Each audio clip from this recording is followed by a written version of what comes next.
Circuit is a PCB prototyping machine. That's a desktop-sized CNC machine which allows production of a printed circuit board right on your desk. There are various add-ons available for the machine that are capable of insulation milling, drilling, solder paste dispensing, and SMD components placement. To demonstrate the capabilities of the machine, we will produce a PCB with an accelerometer, RGB LEDs, and an MCU, which will control the LEDs depending on which way the board is inclined. The board was designed in Eagle. Here's the board schematics and layout. The layout was exported to Gerber files. Gerber files with the board layout are opened in CircWizard. That's an open-source, cross-platform software which controls PCB prototyping machines. The PCB that is going to be milled is fixed in the machine with 4 pins. This serves two purposes. The pins hold the PCB in place while it is being milled and drilled, and provide a way to remove the board from the machine and put it back on the exactly same place, which is crucial for double-sided boards. This screen shows the traces that will be milled on the top layer. When everything is ready, click on the Go button, sends the program to the machine, and it starts milling the traces.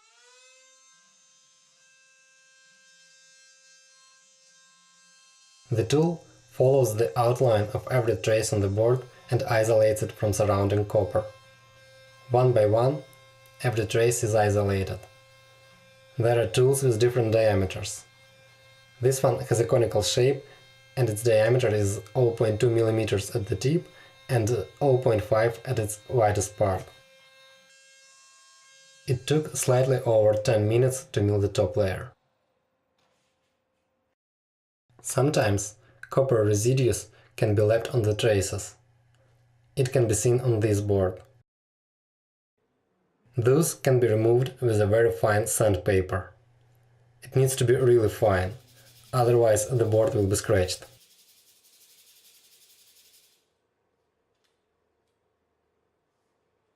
Then the board needs to be cleaned and preferably rinsed.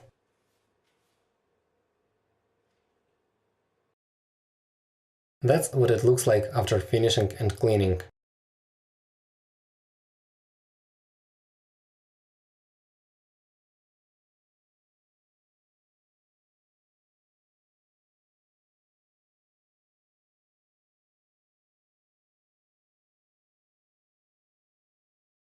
Now the bottom traces need to be milled, so the board is flipped to the other side. Because of the pins that hold the board and the machine, the software can automatically calculate the location of the traces, and there is no need to align anything manually.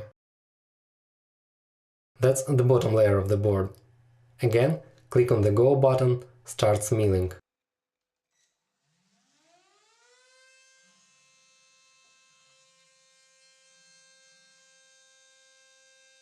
The operation is essentially the same as the previous one.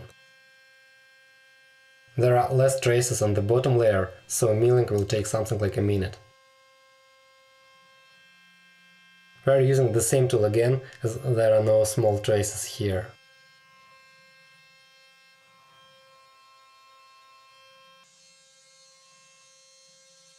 The bottom layer is also ready. Next operation is going to be holes drilling. Because drill bits have to go through the board, this time there is a spacer between PCB and machine's bed. Otherwise, drill bits would damage the machine. The software asks for a drill bit. Those are the holes that will be drilled. Clicking on the Go button starts drilling operation.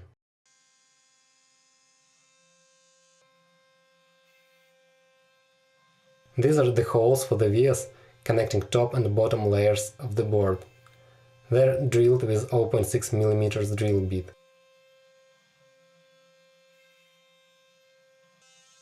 The board is almost ready.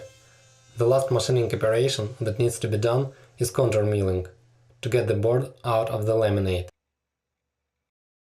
As the components will be placed later, the board can't be removed completely yet. There are small tabs in the contour milling path.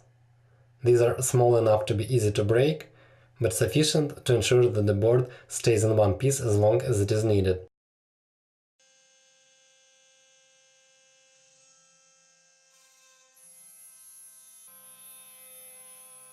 Contour milling is a dirty operation. It produces lots of dust.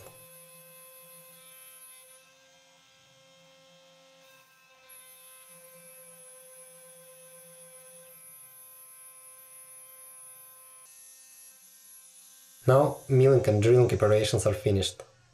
It's time to populate the board with components. Before placing SMD components, solder paste needs to be dispensed on the pads. So now there is a syringe with solder paste instead of spindle in the machine's head. This screen shows where the paste is going to be dispensed. Click on the Go button, starts dispensing.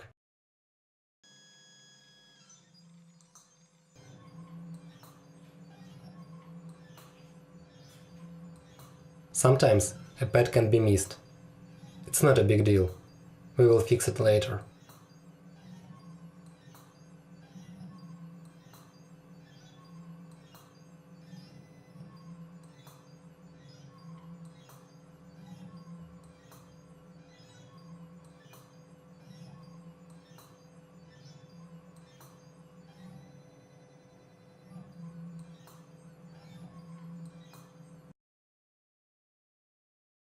Now, the last step in the process is placement of the components. A tape with components is placed on the special panel. The software has calculated the location of the component on the panel, so clicking Go to Pickup positions the machine's head above the component to be picked up. Click on the Pick Up button instructs machine to pick an accelerometer from the tape. Then, Go to Target button makes the machine move the component to the location above its place on the board. The chip now needs to be lowered just above the board. This provides a better view of the alignment with the pads. If component is out of alignment, this can be corrected. Now it is ready to be placed.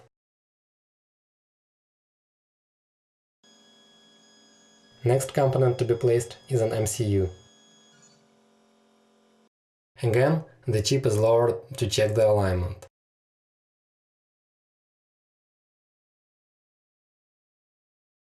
And the pins of the chip are aligned with the pads on the board.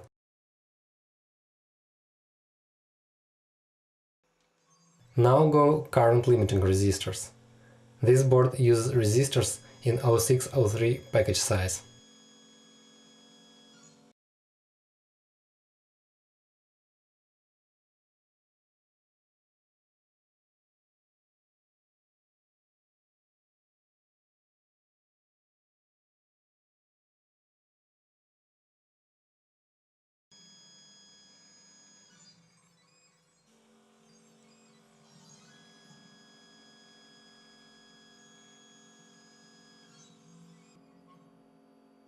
Components tend to align themselves during reflow, so there is no need to be that precise, especially with components like resistors or capacitors. There are 24 resistors of this nominal on the board, 3 per each LED. This way, the board was populated with all the components. Now it's ready for reflow in the oven. This is how finished board looks. After reflow, headers and vias were soldered and the board was cleaned in an ultrasonic cleaner. Then a program was flashed to the MCU. Now let's see how it works. When the board is held parallel to the ground, the LEDs are flashed in a rotating pattern.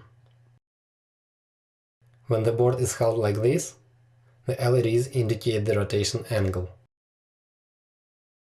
When the board is flipped, the LEDs flash with red.